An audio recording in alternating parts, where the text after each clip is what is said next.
Y hoy llegamos al libro de Malaquías, el último libro del Antiguo Testamento. Malaquías es quien cierra el telón en el Antiguo Testamento. Él tiene la última palabra. Él es el último de una larga línea de profetas que predijeron la venida del Mesías. En realidad, aunque tengamos que ir hasta 1000 años atrás, uno puede ver que a través de los siglos Dios estaba aumentando el tempo, es decir, el ritmo, al decirle a la gente en cuanto a la venida del Mesías. Y la última voz que se escucha es la de este hombre, Malaquías. Ahora pensamos de él como si fuera un locutor radial del Señor, y vamos a ver por qué dentro de algunos instantes. Es como si él estuviera diciendo, la próxima voz que escuchará es la de Juan el Bautista dentro de 400 años. Bueno, 400 años es mucho tiempo para esperar la identificación de la emisora. Y Malaquías, aunque no sabemos mucho en cuanto a él, era una persona interesante. Vamos a ver que él tenía un maravilloso sentido del humor. No creemos que uno pueda ser un profeta o un predicador sin un buen sentido del humor. Y si usted, amigo oyente, no ha descubierto buen humor en la Biblia, pues no la está leyendo correctamente. Pero uno encuentra que este hombre Malaquías, de una manera muy directa, era un mensajero. Y su nombre en realidad significa eso precisamente, mi mensajero. Ahora la Septuaginta presenta su nombre como que significa un ángel. Y un ángel era un mensajero. Ese era el título, y a veces un ángel podría ser humano o divino. Nosotros hemos asociado a los ángeles con las criaturas sobrenaturales, y probablemente esté bien. Pero un ángel era un mensajero. Y su nombre, el nombre Malaquías, significa eso precisamente, mensajero.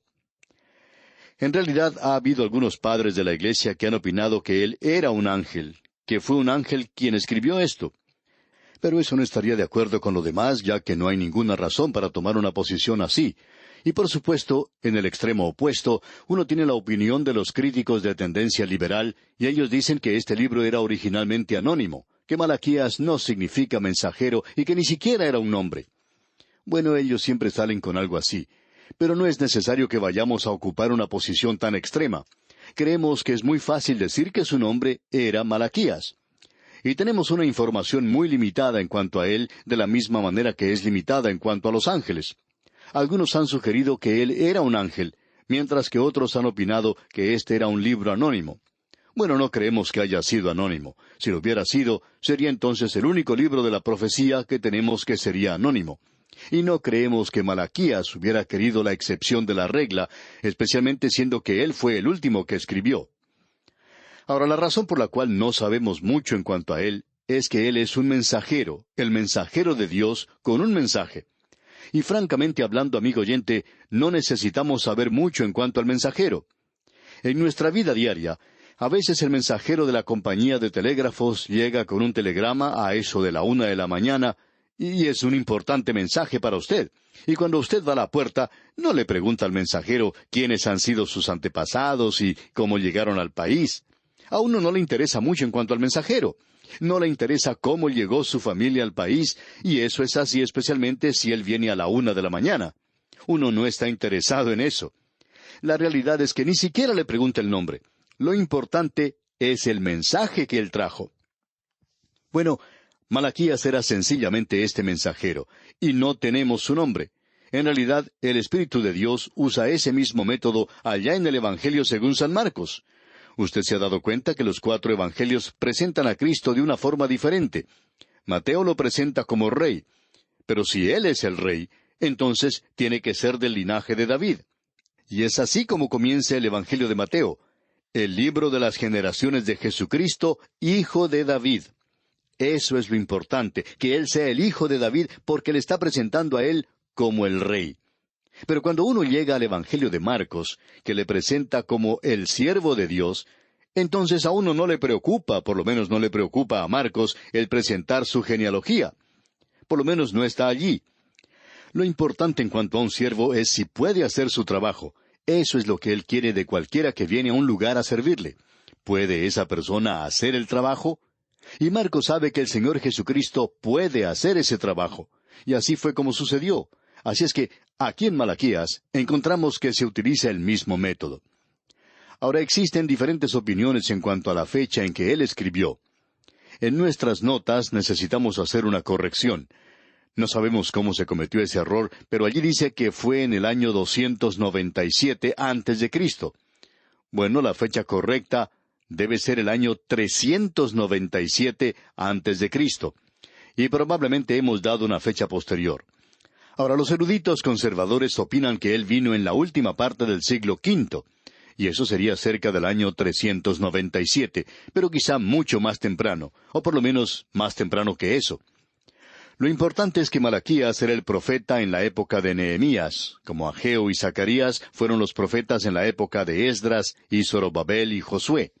Así es que lo que tenemos aquí es que este hombre Malaquías concluyó la profecía al tiempo que Nehemías concluía la historia con los libros históricos que tenemos.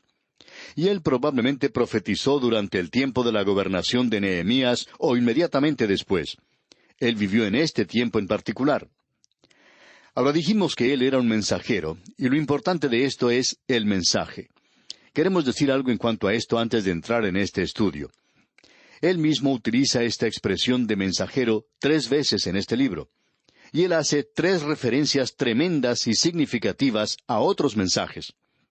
Ahora, en el 2º capítulo, versículo 7, Malaquías se refiere a Leví, a la tribu de Leví, como los mensajeros del Señor. Y ya que lo tenemos aquí, queremos leerlo, y se nos dice, porque los labios del sacerdote han de guardar la sabiduría, y de su boca el pueblo buscará la ley, porque mensajero es de Jehová de los ejércitos. Así es que esto sugiere que cada mensajero, cada testigo, o cada maestro de la palabra, es un ángel del Señor, que Él es el mensajero del Señor. Eso nos gusta porque tenemos esto en el libro de Apocalipsis. Usted recuerda que en el libro de Apocalipsis hay mensajes a 7 iglesias, y eso lo veremos dentro de poco cuando comencemos nuestro estudio allí en ese libro.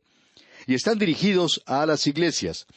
Pero cuando están dirigidos a las iglesias dice, al ángel de la iglesia en Éfeso.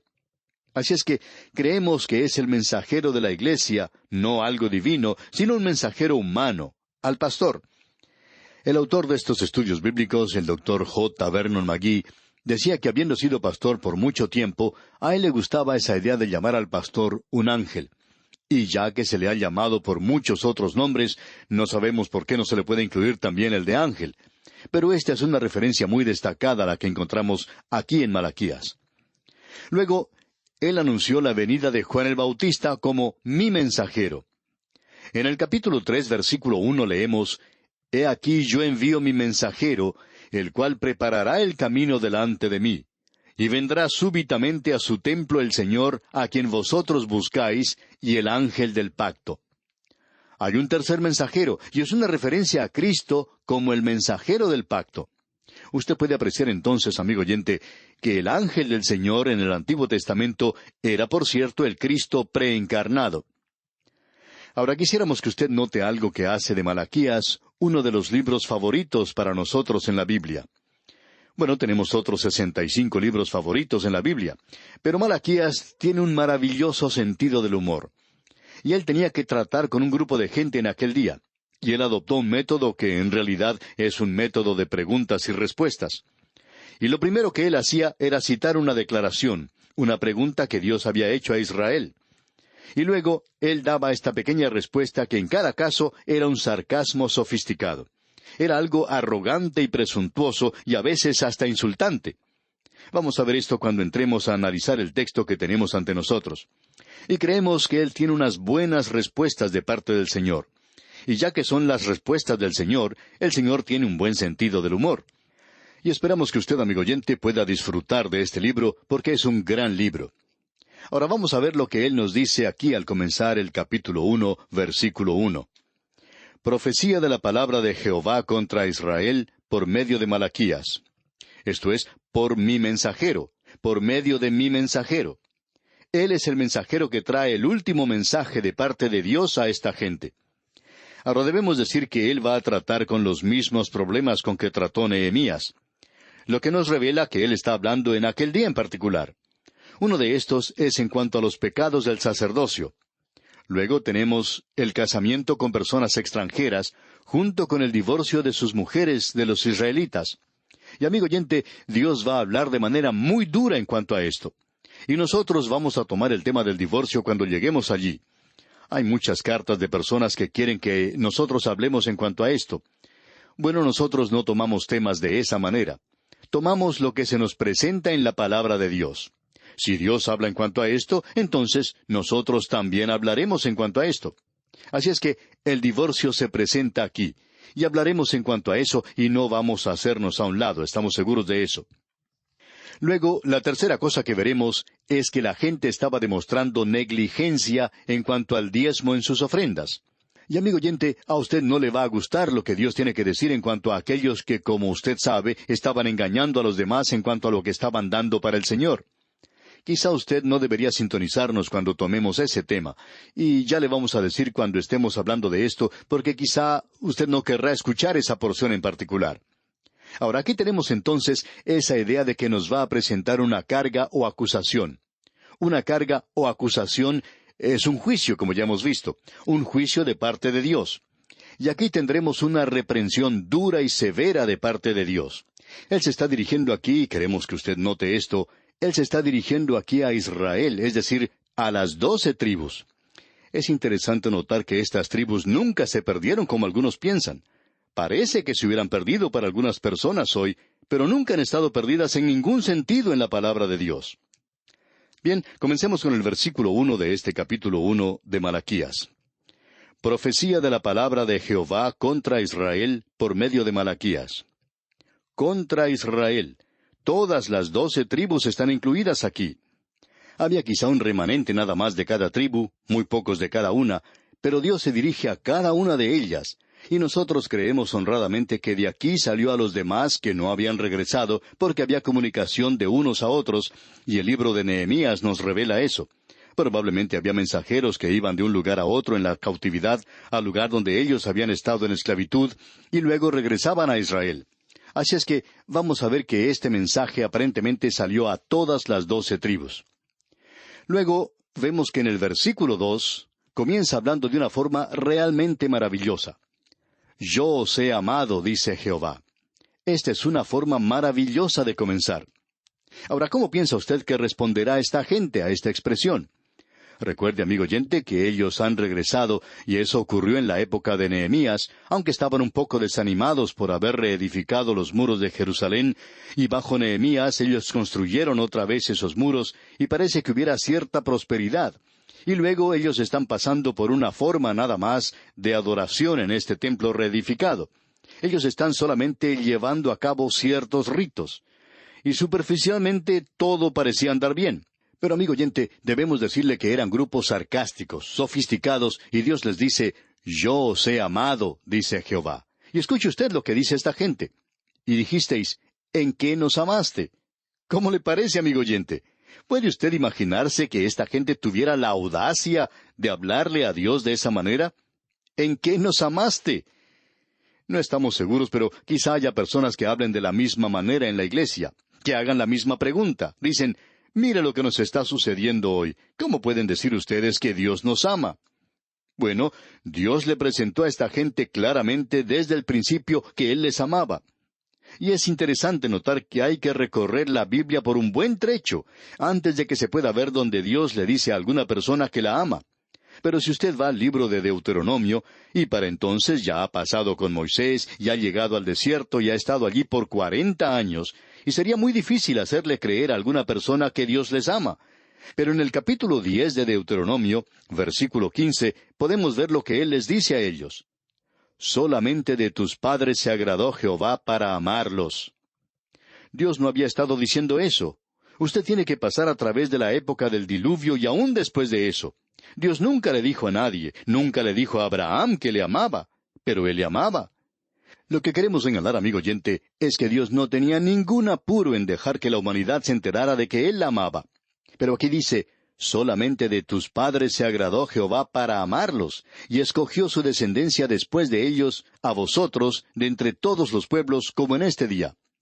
Bueno, Dios está preparado a probar su respuesta. Y la respuesta de Dios es esta. Escuche usted aquí en los versículos 2 y 3 de Malaquías, capítulo 1. Yo os he amado, dice Jehová. Y dijisteis, ¿en qué nos amaste? ¿No era Esaú hermano de Jacob? Dice Jehová.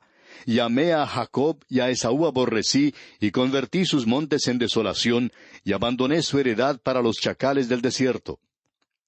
Esta es una declaración extraordinaria la que Dios está haciéndole a esta gente.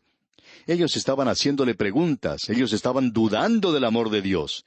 Dios les recuerda a ellos el origen de su nación. Jacob y Esaú eran mellizos. Pero Dios hizo una diferencia entre ellos al mismo principio. Pero fue como 1500 años después que Él declaró, como lo hace aquí, que Él les amaba. Ahora esto presenta un problema. ¿Por qué diría Dios que amaba a Jacob y aborrecía a Esaú? En cierta ocasión un estudiante en un seminario bíblico se acercó a su profesor y le dijo que tenía un problema. Y el problema era, ¿por qué Dios amaba a Jacob y aborrecía a Esaú? El profesor le preguntó cuál era su problema.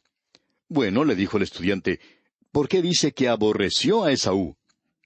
El profesor dijo que también tenía un problema con ese versículo, y era, ¿por qué amó Dios a Jacob? Ese es el verdadero problema.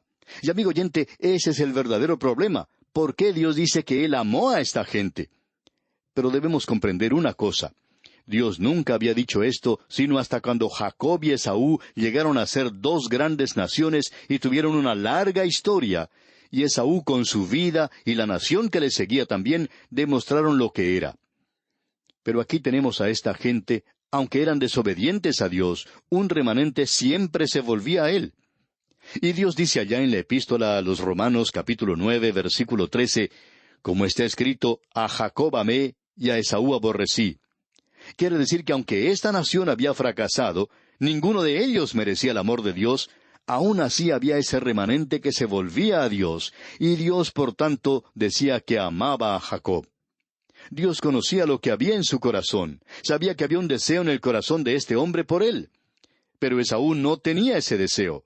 Y no es necesario tener una historia de 1500 años antes que Dios estuviera preparado para hacernos una declaración de este tipo. Necesitamos comprender esta declaración, que el amar y el aborrecer son diferentes por esta razón. La vida de la nación que salió de Esaú, la cual es Edom, y la vida de la nación que salió de Jacob, demuestran que Dios tenía razón cuando dijo que amaba al uno y aborrecía al otro. De paso, digamos que eso nos revela algo que nosotros debemos enfrentar en el presente. Vamos a estar hablando de esto más y más, pero vamos a dedicar mucho tiempo a hablar del amor de Dios. ¿Sabe, amigo oyente, que si Dios es amor, también aborrece, porque uno no puede amar sin aborrecer? Alguien ha dicho que estas dos cosas van muy juntas, y hablando honradamente creemos que es así. Porque si Dios ama lo bueno, entonces, naturalmente, Él tiene que aborrecer lo malo. No puede ser de otra manera. Y eso es exactamente lo que encontramos aquí. Dios dice que a causa de su vida, a causa del mal que había allí en este hombre, y que se demostró a sí mismo en la nación y en la historia de la nación de Israel, que Dios es justificado, aunque Él no hizo esta declaración al principio. Ahora, la historia de la nación de Israel es diferente. Dios nunca dijo al principio que amaba a uno y aborrecía al otro. Tuvo que esperar hasta que llegaran a ser naciones. Y estas dos naciones están demostrando que Dios tenía razón. Bien, amigo oyente, vamos a detenernos aquí por hoy. Seguiremos este pensamiento, Dios mediante, en nuestro próximo programa. Como usted puede ver, este estudio del libro de Malaquías promete ser un estudio muy interesante. Le invitamos, pues, a que nos acompañe. Mientras tanto, le sugerimos que usted lea todo el capítulo 1 de este libro de Malaquías, para que esté mejor familiarizado con su contenido para cuando lleguemos a nuestro próximo estudio. Que Dios derrame sobre usted sus ricas e incontables bendiciones.